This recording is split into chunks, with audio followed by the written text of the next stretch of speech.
জাতীয় সংসদের সাবেক স্পিকার শিরিন শারমিন চৌধুরীকে অবশেষে রাজধানী থেকে আটক করেছে গোয়েন্দা পুলিশ।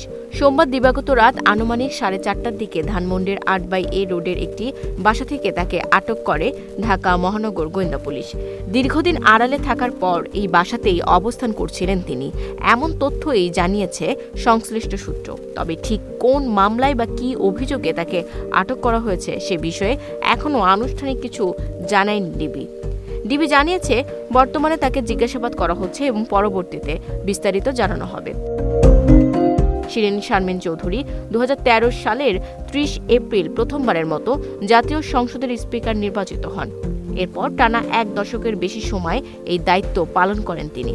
সর্বশেষ জাতীয় নির্বাচনের পরও তিনি স্পিকার হিসেবে দায়িত্বে বহাল ছিলেন। তবে রাজনৈতিক পট পরিবর্তনের প্রেক্ষাপটে শেখ হাসিনা সরকারের পতনের 27 দিনের মাথায় তিনি পদত্যাগ করেন। রংপুর 6 আসন থেকে নির্বাচিত এই সংসদ সদস্যের হঠাৎ আটকের ঘটনায় নতুন করে আলোচনা শুরু হয়েছে রাজনৈতিক অঙ্গনে।